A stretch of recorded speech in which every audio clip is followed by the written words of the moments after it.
Kāds tad būs 2025. gads visām horoskopu zīmēm kopsavilkumā? 2025. gads būs dinamisku pārmaiņu un jaunu iespēju laiks visām horoskopu zīmēm.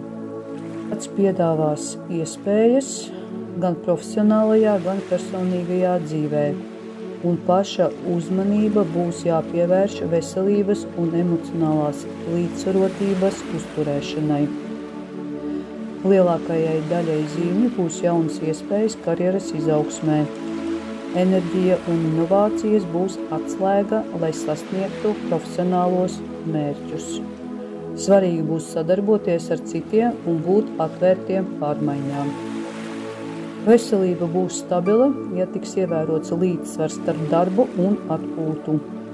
Svarīgi rūpēties par emocionālo labsajūtu, izvairīties no stresa un pievērsties fiziskajām aktivitātēm.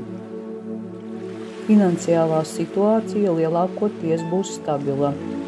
Veiksmi nesīs ilgtermiņa plāni un pārdomāti ieguldījumi.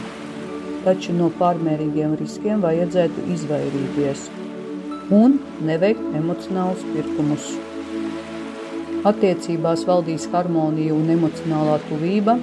Daudziem būs iespēja stiprināt esošās attiecības, bet brīvajiem zīmju pārstāvjiem būs iespēja satikt īpašus cilvēkus un veidot nozīmīgas saites. 2025. gads aicina pievērsties pašizziņai, meditācijai un garīgajai izaugsmei. Šis būs piemērots laiks, lai paplašinātu zināšanas, izkoptu radošumu un atrastu līdzsvaru starp ķermeni, prātu un dvēseli. Kopumā šis gads būs tāds no gadiem, kas mudinās uz personīgo attīstību, mērķu īstenošanu un līdzsvara meklējumiem dzīvē.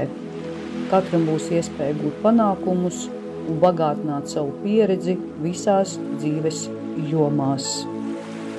Atceramies, ka mūsu dzīvē no jebkuras situācijas vienmēr ir izeja. Šajā dzīves labirintā mēs neesam pamesti. Mums apkārt ir arī tādi cilvēki, kas spēj jums atvērt acis un ar skaidru skatu paskatīties uz jūsu situāciju. Viens no šādiem cilvēkiem esmu es. Un līdz ar to, ja jums ir nepieciešamība pēc izklājumiem, pēc jūsu dziedināšanas, pēc jūsu telpu attīrīšanas, pēc taro zināšanām, pajautā un tev palīdzēs.